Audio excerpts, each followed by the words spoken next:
Une production des studios Bass.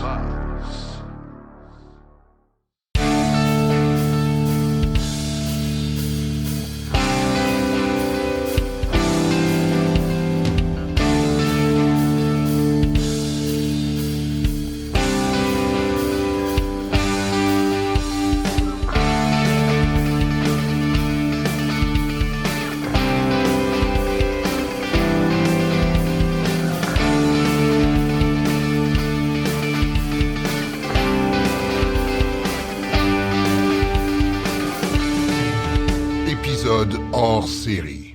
Fidèle à nos bonnes habitudes, nous revoilà, moi, notre collègue Frédéric et Jean-François, pour parler des statistiques d'immatriculation des véhicules. Statistiques qui, ma foi, seront, je pense, et on va en discuter dans quelques instants, sous le signe de « on fait ce qu'on peut avec ce qu'on a ». En réalité, les ventes de véhicules étant un petit peu anémiques, tout type de véhicules confondus avec ce qui se passe à l'échelle planétaire. Frédéric, bienvenue, merci d'être là aujourd'hui. Bonjour Martin. Et puis Jean-François, ça va bien de ton côté? Ça va bien, Martin. Toi? Ah, ça va numéro 1. Je viens de penser, écoutez, dans les 2-3 derniers jours, à regarder les statistiques que vous avez encore une fois brillamment analysées. Regarder un peu ce qui se passe en fonction de ce que j'entends, de ce que je vois, puis c'est assez cohérent. Il y a quand même quelques surprises, fait qu'on va essayer de faire un tour d'horizon de tout ça. Commençons par parler, c'est le chiffre que tout le monde tout le monde aime avoir sous les yeux rapidement, le nombre de véhicules. Frédéric, on est rendu à combien de véhicules immatriculés sur nos routes en date du 31 mars? Eh bien, ce chiffre magique, simple à comprendre et que tout le monde aime bien, qui résume tout, est 137 741. Donc, finalement, pour le dernier trimestre, il s'est rajouté 9 142 véhicules et sur la dernière année, 39 261 véhicules. Donc, pour le trimestre, il s'agit d'une progression de 7,11 %. Donc, pour un premier trimestre, qui le premier trimestre est tout le temps faible, c'est quand même bon parce que si on revient en 2021, c'était 6,47. En 2020, c'était 4,04. Donc, c'est bon, mais c'est pas le meilleur non plus parce qu'en 2019, on était à 12,21 % pour le premier trimestre. Puis pour ce qui est de la progression absolue annuelle, donc durant la dernière année, le nombre de véhicules électriques sur nos routes a augmenté de 39,85 %. Là, on parle pendant un an. Là, donc, sur les 12 mois, les 12 derniers mois. Les 12 derniers mois. Et ça, c'est peut-être le chiffre qui est le moins impressionnant en réalité, parce que on entend souvent qu'on a eu longtemps des progressions qui n'étaient pas de 100% sur une année, mais qui étaient quand même pas très loin. Là, à 39% sur une année, est-ce que je me trompe si je dis que c'est pas beaucoup?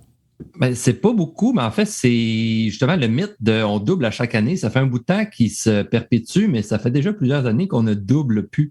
Ça faudrait que je retourne voir les chiffres, là, mais il me semble que ça fait un bon 2 ans au moins qu'on est autour de 40 quelques %. Des fois, un petit peu en dessous, un petit peu au-dessus, là, mais c'est à peu près ça en général, autour du 40 depuis un certain temps. Il y a eu la grosse vague de 2018-2019, puis après ça, en 2020, justement, ça a coordonné un peu avec la pandémie. Ça l'a ralenti autour du 40 % et c'est resté là depuis. Ça l'a pas vraiment réatteint ses heures de gloire, si on peut se permettre. Le trimestre actuel montre qu'on réaccélère peut-être un peu, sauf qu'il y a beaucoup de nuages à l'horizon quand même. Oui, effectivement. Un autre chiffre, Jean-François, qu'on attendait, puis on en a parlé, je me rappelle, quand on a fait l'analyse il y a quelques mois, c'est le nombre de véhicules enregistrés électriques. On approchait le 2 %. Est-ce qu'on l'a atteint? Est-ce qu'on est rendu ou on n'est pas loin? Selon nos estimés, là, avec les chiffres d'enregistrement là, qui sont toujours un peu décalés, on calcule là, 1,996. Là, donc, moi, j'annonce qu'on a atteint le 2 % le photo finish total enregistré. Ça veut dire qu'il faut faire x50 encore, puis on va y être. Effectivement, on n'est pas très loin. Là, il s'agit juste qu'il y a un ou deux concessionnaires qui terminent de signer des contrats, là, puis qui livrent des autos, puis on va y être. On se rappelle que les autos apparaissent dans les tableaux à partir du moment où ils sont immatriculés, donc il faut qu'elles soient sur les routes. Et ce 2%-là, Fred, est-ce que c'est significatif? On se compare comment? Est-ce qu'on doit être content du 2? Bien, forcément, on est plus content à 2 qu'à 1, mais c'est beaucoup, c'est pas beaucoup? Ben, c'est tout le temps dur un peu de se comparer avec ce chiffre-là parce qu'on n'a pas vu beaucoup d'autres endroits que c'était vraiment les immatriculations puis comparé à la flotte de véhicules à essence qui ont présentement, si on regarde les différentes sources de données qu'on peut trouver sur Internet.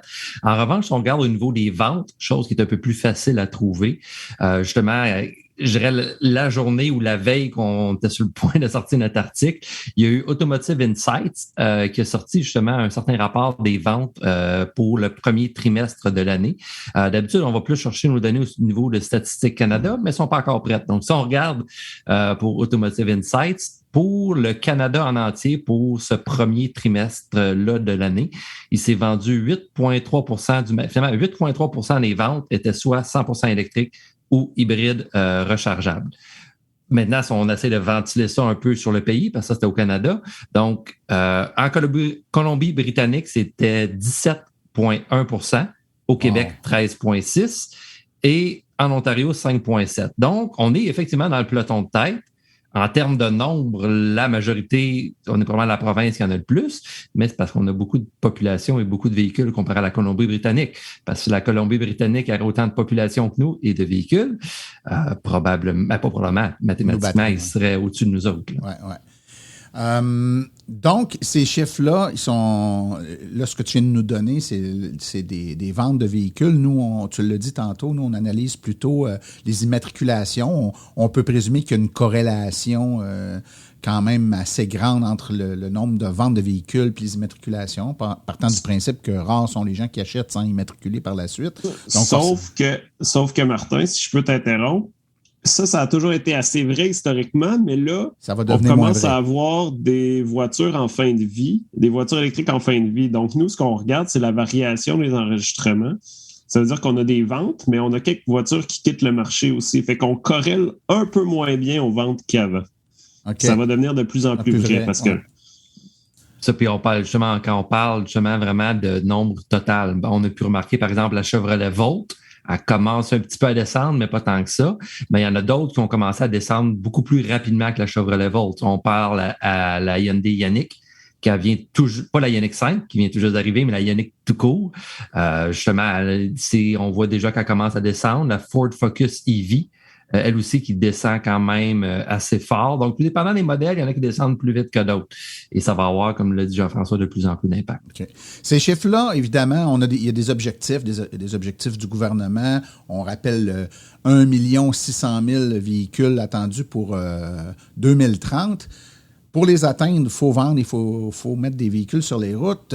Par contre, ce que tout le monde voit, puis je pense que c'est pas un secret pour personne, la disponibilité des véhicules est très faible. Les délais pour obtenir un véhicule varient, évidemment, d'une marque à l'autre, mais je dirais qu'en moyenne, là, on est plus dans le 18-24 mois que dans le... Donc, on parle d'1 an et demi à 2 ans. Pour la majorité, pas la totalité, mais la majorité, c'est très long. Cet impact-là d'indisponibilité risque de venir jouer dans les plates-bandes de ces chiffres-là. Donc, nos résultats vont être impactés pour les prochains mois, voire les prochaines années. Jean-François, comment tu entrevois l'impact à court, moyen terme de ce qui se passe actuellement?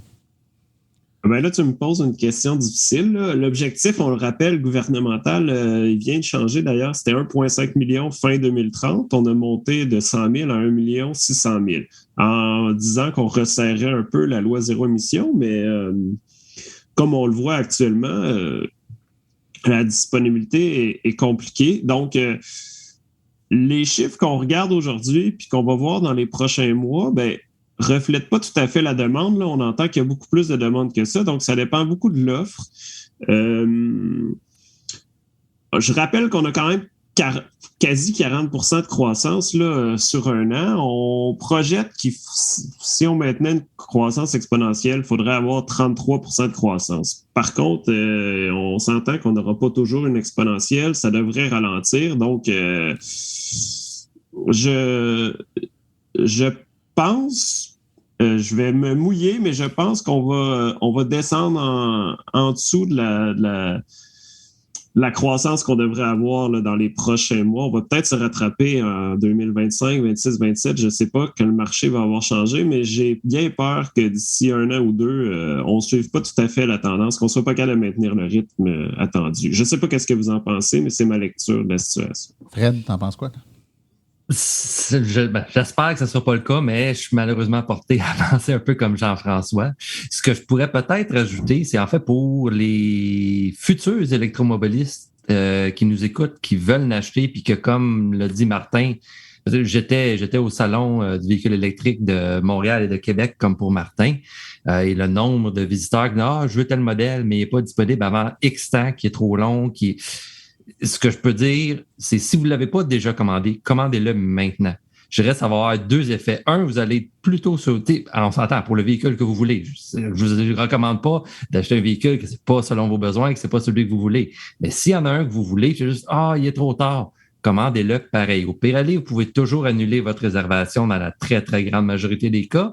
Et ça va passer un message clair aux concessionnaires qui, eux, vont le passer aux manufacturiers qu'il y a de l'intérêt. On attend tous une loi zéro émission avec des plus grosses dents que ce qu'elle a en ce moment. Mais en attendant que le gouvernement mette son pied à terre, l'autre façon de mettre notre pied à terre collectivement, c'est avec le portefeuille des fabricants.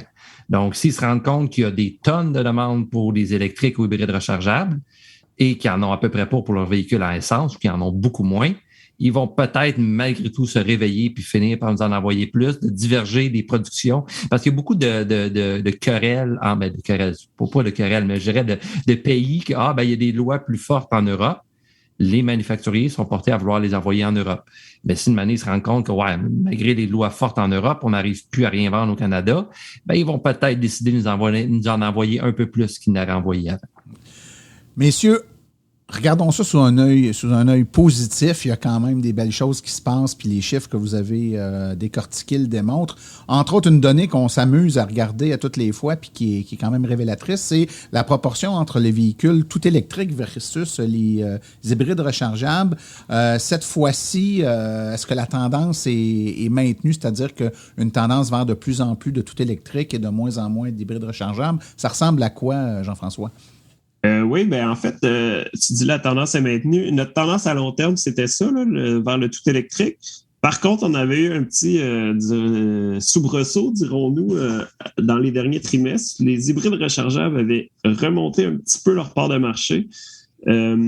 Mais là, on est reparti de plus belle sur le tout électrique. Là. Donc, on atteint le plus haut total là, dans nos 137 000. Là. Il y en a 80 049 qui sont 100% électriques, là, 58,12% environ de nos voitures. Ça, c'est le plus haut qu'on a jamais eu. Puis si on regarde juste sur le trimestre, là, on est à beaucoup plus que ça, là, 73,8%, là, 6 749 sur notre 9 000 de progression. Là, donc, définitivement, le tout électrique attire beaucoup. On va parler des modèles après, mais je dois dire que c'est un trimestre signé Tesla, là, donc ça aide à faire pencher la balance sur le tout électrique. Ouais. Puis justement, on s'en va là-dedans, puis juste avant de classe, ça veut dire que c'est à peu près dans le dernier trimestre, là, à peu près 3/4 des véhicules étaient tout électriques versus à peu près 1/4 qui était hybride branchable. Donc, on sent la tendance qui s'en va vers là. Maintenant, tu parlais d'un trimestre très sous la couleur de Tesla. Rappelons l'indisponibilité généralisée des véhicules. Tesla est à peu près le seul qui en livrait. Forcément, ça va avoir un impact et on le voit à l'échelle planétaire. Il y a des chiffres des États-Unis, dernier trimestre aux États-Unis qui sont sortis il y a peut-être une semaine. En Europe également. Je veux dire, Tesla se démarque, c'est toujours démarqué, mais là, se démarquait vraiment très nettement des autres par le volume, toute proportion gardée des véhicules qui ont été capables de livrer. Frédéric, ça ressemble à quoi là, si on regarde nous ici au Québec là, pour cette tendance-là? Ben, si on regarde vite notre top 5 historique, justement, on a un top 5 où Tesla, particulièrement la Model 3, se distingue fortement, qui est justement notre première, dans la première position au dernier trimestre, et elle renforce de beaucoup sa première position. Elle est maintenant rendue à 17 062 véhicules sur nos routes. Donc, c'est une augmentation de 2217. Puis finalement, elle a une très forte avance en première position et 4386 en avant de la Prius Prime, qui a la deuxième position avec 12 676. En fait, pour les 4 autres qui forment le top 5, que ce soit la Prius Prime, la Chevrolet Volt avec un V ou la Bolt avec un B, et même en fait la Nissan Leaf, ben, les 2 Chevrolet, il y a une légère descente. Puis les autres, on parle d'un 287 puis d'un 117 d'augmentation. Donc, c'est des augmentations très, très faibles. Donc, notre top 5 est plus ou moins sur pause, à part pour la Tesla Model 3 qui, elle, a continué son augmentation. Donc, finalement, le gros de notre 9000 vient de d'autres modèles qui, avant, soit des plus nouveaux ou justement des modèles qui étaient là depuis un bout de temps et qui commencent à se réveiller enfin.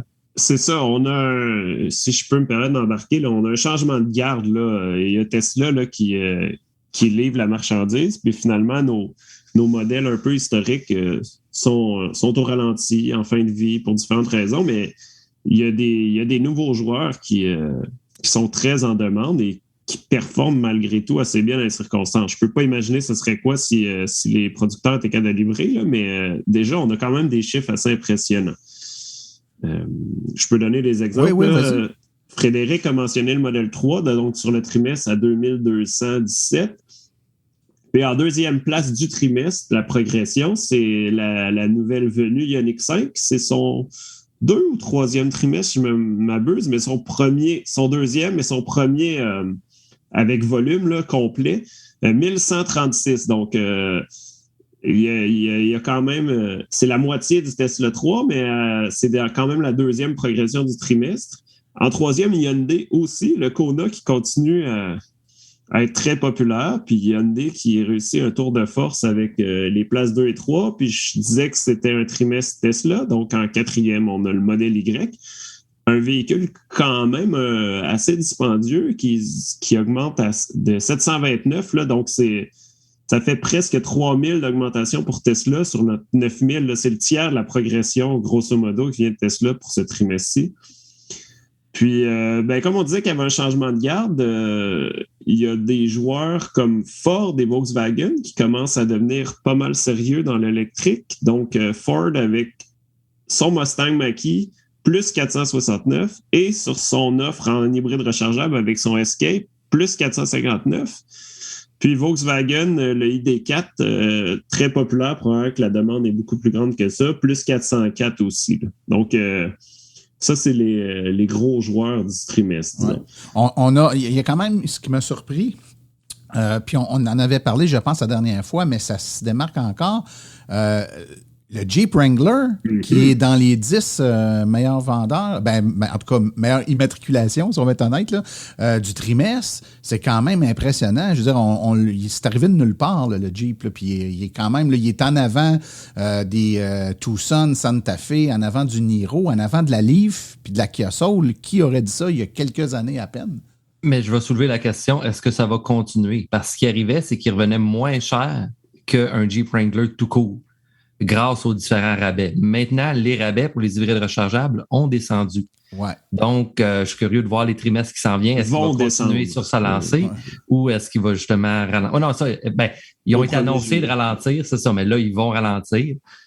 Donc, ça va être de voir est-ce que ça va. Les rabais vont diminuer. Donc, ça va être de voir effectivement est-ce que Jeep Wrangler va ralentir. Exact. Frédéric, il y a eu quand même des nouveautés dans ce premier quart d'année, des nouveaux modèles qui sont apparus au tableau, même si au moment où on se parle, c'est assez modeste encore, mais quand même, peux-tu nous en tracer un peu le portrait? Oui. Les nouveautés, le premier trimestre, c'est souvent un trimestre modeste parce que ils commandent juste la production, ça arrive au compte-gouttes, puis ils veulent les vendre tout de suite, donc c'est un peu normal. Notre premier, finalement, le premier, celui qui a le plus de ventes dans les nouveautés de ce trimestre-ci, c'est la Kia EV6, qui est finalement la petite sœur ou le cousin, ou peu importe comment on peut le voir, de la Ioniq 5. C'est la même plateforme, même format de véhicule, des looks complètement différents. Puis si je peux me permettre une petite observation, moi j'étais au kiosque d'inscription et compagnie pour l'AVEC aux 2 salons et la EV6 était en demande. On en avait un peu moins que des Ioniq 5 en essai, là, mais malgré tout, c'est elle que le monde demandait tout le temps. Donc, je serais, si Kia livre la marchandise, je suis porté à dire qu'ils ont un best-seller avec celle-là, c'est clair, puis ça devrait même devancer la Ioniq 5, si l'offre est là, évidemment. Dans les ceux qu'à peu près personne n'avait vu venir, mais qui est un véhicule très important, puis que je suis surpris effectivement du nombre qui sont déjà arrivés à vendre, c'est le E-Transit de Ford. Historiquement, il y avait déjà eu certaines conversions ou des modèles marginaux il y a de cela 10 ans et plus, mais là, on parle vraiment d'un vrai modèle qui vont commencer à vendre en nombre et tout. Et avec 53, ça commence à être intéressant. Fred, le e-transit, on parle pas d'une voiture, là. Hein? Non, pas pantoute. Les gens qui connaissent pas ça, là. Exactement, c'est une fourgonnette plus pour livraison un peu plus locale, courte distance et tout. Donc vraiment une fourgonnette pleine grandeur ou pour mettre de l'équipement dedans. C'est un peu l'équivalent aussi du Sprinter de Mercedes ou c'est vraiment un gros véhicule que d'habitude on n'en achète pas pour nous-mêmes, c'est plus pour des commerces, des compagnies et ainsi de suite. Okay.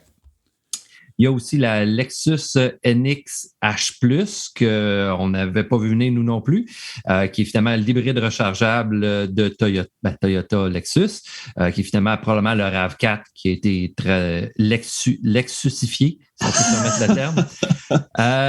La Mercedes EQS, donc la berline pleine grandeur, plein luxe et plein prix de Mercedes avec 24 véhicules. BMW i4, la nouvelle entrée de BMW, qui est finalement leur réponse un peu à la Tesla Model 3. Donc, à peu près même format de véhicule, mais évidemment avec un intérieur et une philosophie de BMW. Donc, c'est le même segment, mais qui adresse des marchés complètement différents. Un prix quand même un peu similaire, le prix très intéressant. Le Volvo C40, il y avait déjà le XC40 qui était là depuis un bout de temps, mais finalement, c'est un véhicule très, très similaire. Ils ont juste coupé un petit peu l'arrière pour lui donner un look un peu plus sport. La BMW iX avec 15 véhicules, qui est le mammouth, vraiment très gros véhicule de BMW. Donc, un SUV pleine grandeur. Et question de grossir encore plus, maintenant, on y va avec la Bluebird. Donc, on parle vraiment d'un autobus pleine grandeur. Exactement. On avait beaucoup de Lyon, une compagnie d'ici, mais là, il semble avoir justement Bluebird, une compagnie, je pense, c'est des États-Unis, ça. Qui commence, leur version électrique commence à arriver. La Audi e-tron avec 3 véhicules, c'est vraiment pas beaucoup. La e-tron S. Oui, excusez, j'ai oublié le S. C'est un peu mélangeant, là, la gamme e-tron. Moi, j'arrive jamais à suivre. Il y a la e-tron tout court, la S, la GT, il va y avoir la Q4 aussi. Elle est déjà là. Ouais. Elle est déjà là, c'est ça. Donc, mais c'est tout le temps e-tron quelque chose. Puis la première qui est la tout court, qu'il n'y a rien d'autre après.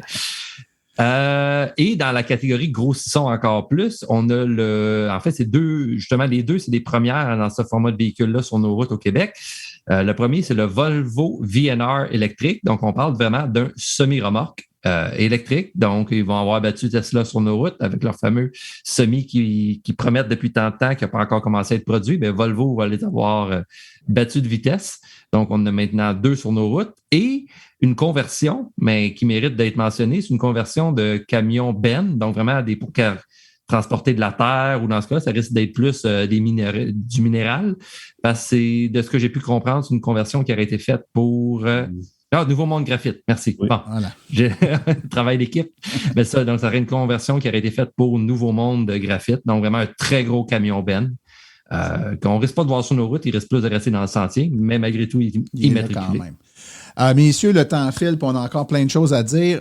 On vient de parler de modèles de véhicules, mais si on ramasse ça plus au niveau des marques, on sait que des fois, ça peut changer un peu le portrait. Jean-François, là, quelles sont les marques qui se démarquent?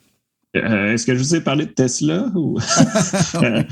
Tesla se démarque parce qu'on l'a vu, il y a eu une super croissance. Ils sont rendus à 17,3% de nos voitures électriques au Québec, 23 866. C'est pas la première place. Chevrolet, qui était notre championne historique, est encore première, mais elle a même baissé dans ce trimestre-là. Ils sont à 17,98%. Donc, à moins que les ventes de la Bolt reprennent rapidement et explosent, je vois pas beaucoup de possibilités pour que Tesla soit pas première au prochain trimestre.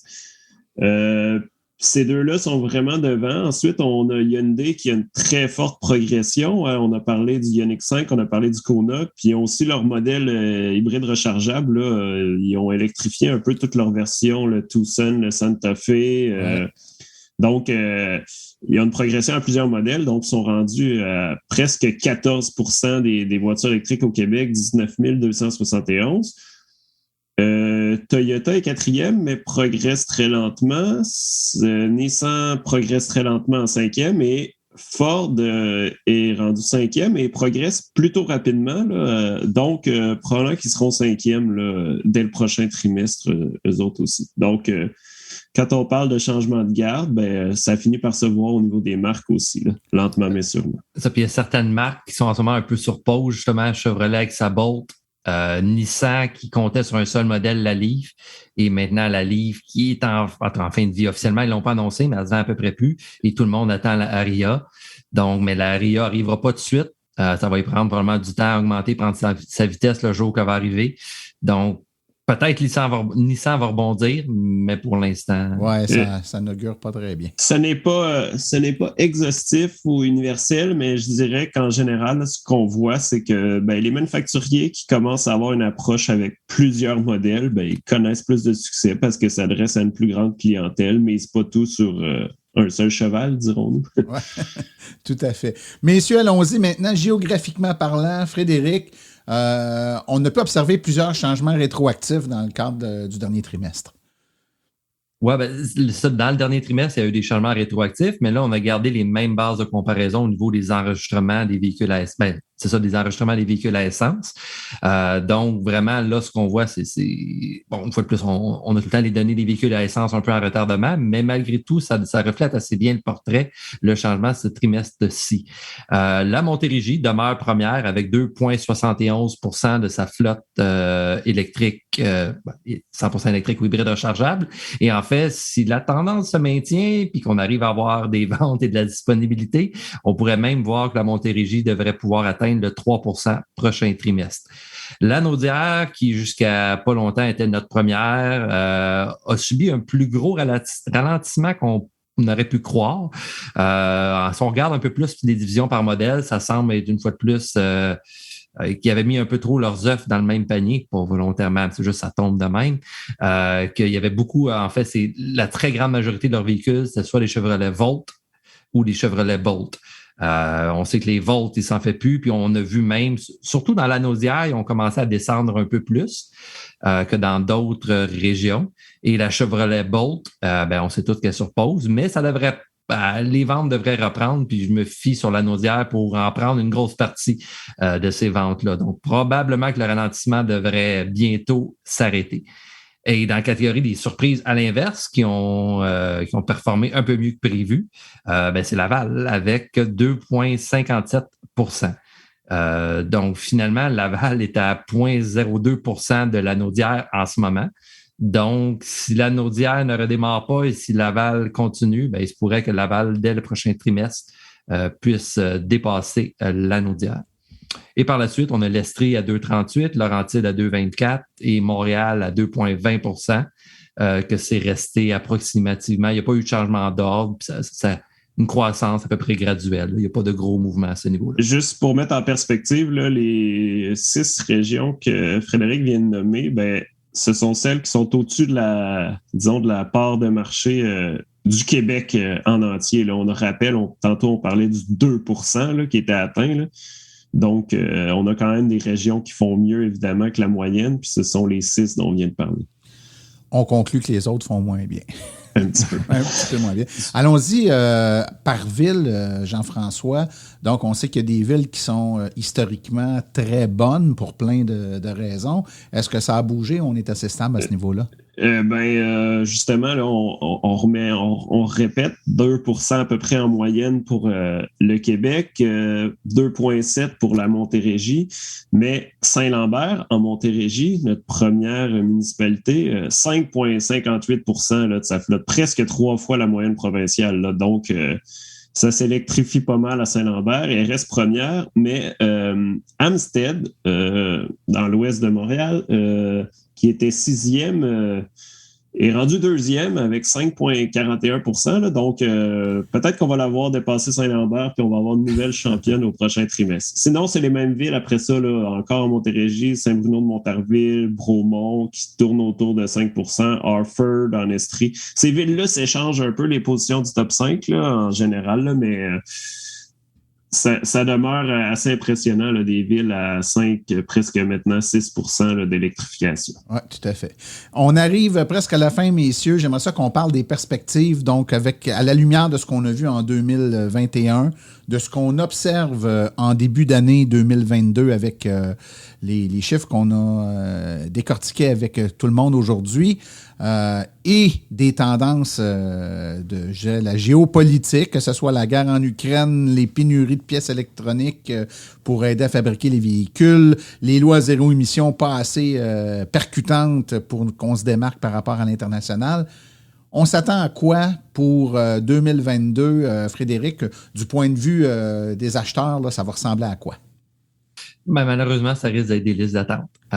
Donc, vraiment, ceux qui en veulent mettez votre nom et attendez en attendant. Puis pour ceux qui ont en ce moment un véhicule, mon véhicule t'offre encore. S'il y en a un électrique qui vous tente, faites votre réservation tout de suite parce que vous ne savez pas quand votre véhicule à essence va décider de soit rendre l'âme ou de vous coûter une petite fortune en réparation. Maintenant, pour de quelle marque va le mieux s'en sortir? Je dirais que c'est finalement les marques qui ont été les plus sérieuses au niveau de leur planification, de leur chaîne d'approvisionnement, de leur construction d'usine et de tout ce qui va avec. Donc, on peut s'attendre définitivement à ce que Tesla continue à bien aller. Chevrolet, il était sur pause, malgré un peu contre. Ils ont, à un certain niveau, ils ont travaillé très fort. Donc là, la Bolt devrait revenir. Il y a des nouveaux modèles qui s'en viennent, dont le Silverado 100% électrique. Au niveau de Ford, il y a le Ford Lightning qui est sur le point d'arriver au Canada. Il a commencé à être livré aux États-Unis, donc il devrait arriver, de ce que j'ai pu comprendre, vraiment bientôt. Donc, je dirais que ces deux pick-up-là sont probablement deux gros joueurs qui vont faire beaucoup de mouvements. Sinon, la EV6, si elle arrive en quantité, elle va faire un malheur ici au Québec, j'ai l'impression. Il y a vraiment plein de modèles intéressants. Le Volkswagen ID4 aussi qui vont commencer à produire aux États-Unis. Ça va vraiment être comment la production va aller, puis est-ce qu'ils vont décider de nous en envoyer, nous autres, le petit pays qu'on est le Canada et la petite province qu'est le Québec dans ce petit pays. Jean-François, toi, ton point de vue? C'est effectivement difficile de faire des prédictions parce que c'est pas juste de regarder des tendances sur des graphiques. Là. Il y en a de la demande partout. Fait que ça va dépendre un peu desquels modèles qui se rendent disponibles. Puis on peut avoir, je pense qu'on va avoir des surprises cette année. Là. Peut-être qu'on aura un trimestre V6, puis un trimestre D4, puis un trimestre Tesla, puis un trimestre Chevrolet. Je sais pas trop comment voir ça.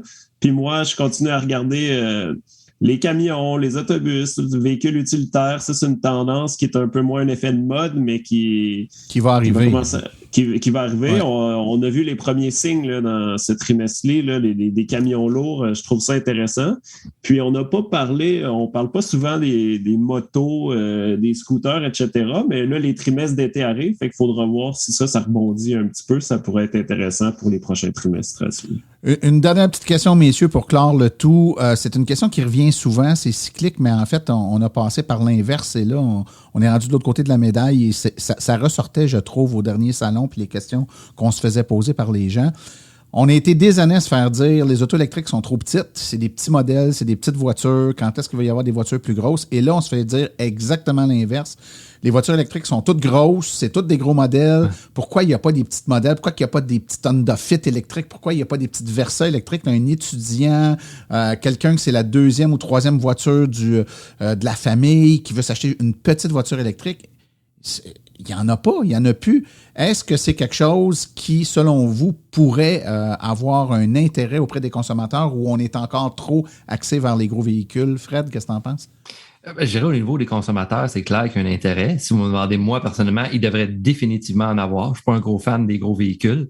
Mais si on regarde le marché, en ce moment, le marché, en général, sur les gros véhicules, c'est plus facile pour les manufacturiers de faire du profit sur ces gros véhicules-là que sur les petits véhicules. Et ils ont des ressources limitées pour produire ces véhicules-là en général. Donc, ils vont les mettre, malheureusement, sur les gros véhicules. Donc, malheureusement, si on veut plus l'entrée de gamme, ils vont devoir se rabattre sur l'usager, mais en ce moment, l'usager est lui aussi pas achetable. Mon usager que j'ai acheté en 2016, l'usager que j'ai acheté en 2018 vaut maintenant à peu près la même affaire que je l'ai payé en 2018 sur le marché de l'usager. Ce qui fait aucun sens. Mais allez voir vos concessionnaires, dites-le.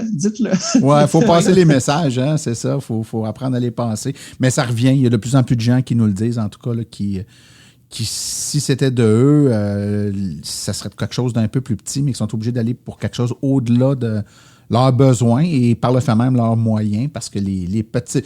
La Chevrolet Bolt est peut-être l'une des plus petites là, en termes de grosseur. La Kona. Et c'est ça, la Kona. Puis la Soul, qui, en termes de superficie, n'est pas beaucoup plus grosse que la Kona. C'est la même plateforme, elle est juste plus haute. Ouais. Mais en termes de grosseur de véhicule, c'est un véhicule intéressant en termes de volume, d'espace, qui n'est pas trop gros, mais il n'est pas non plus pas trop cher. C'est ça le problème. Le Niro aussi. Il y en a un peu, les modèles sont peut-être pas si bien connus encore, mais effectivement...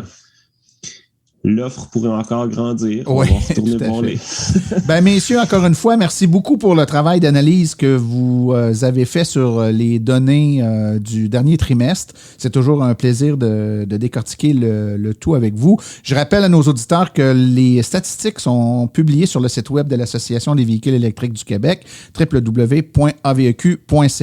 Il y a toujours là, un lien en haut à droite là, qui donne accès directement aux statistiques, puis vous pouvez aller les consulter. C'est rempli de données et de tableaux interactifs, donc particulièrement les journalistes, les gens des médias qui veulent sortir des chiffres, vous pouvez aller voir les tableaux et filtrer, mettre les villes, les régions, les manufacturiers et vous faire tracer des graphiques qui vont être adaptés là, aux données que vous voulez extraire, donc c'est hyper polyvalent. Un mot de la fin, Fred? Espérons que les manufacturiers et finalement toute la chaîne d'approvisionnement arrivent à fournir, parce qu'en ce moment, la demande est là, c'est clair. Il faut juste qu'ils arrivent à fournir. Puis aussi, tantôt, on parlait de petits véhicules. Une fois de plus, on parle pas, si on oublie le prix, mais en termes de format de véhicule petit, il y a la Mini aussi, qui est un beau petit véhicule intéressant. Elle n'a pas une énorme autonomie et malheureusement un peu plus chère parce que c'est du côté BMW, mais bon. Elle existe. C'est ça. Ben, messieurs, j'ai envie de vous dire un immense merci encore une fois. Jean-François? Ben moi, j'ai envie de dire que je vais surveiller Chevrolet pour le prochain trimestre. J'aimerais ça les voir revenir. Je trouvais ça dommage qu'ils soient à l'arrêt. Ouais, ils ont tout ce qu'il faut, je pense, pour reprendre une cadence. Ça va prendre combien de temps rattraper le temps perdu? Ça, on ne le sait pas, mais chose certaine, si ça repart la disponibilité des batteries des véhicules, je pense qu'ils sont capables de se repositionner de façon fort appréciable, basée sur ce qu'on a vu dans les dernières années avant le rappel de batterie. Messieurs, merci beaucoup. Et puis, on se reparle dans 3 mois. Oui. Oui. Bonne fin de journée, tout le monde. Merci beaucoup. Bye. Au revoir.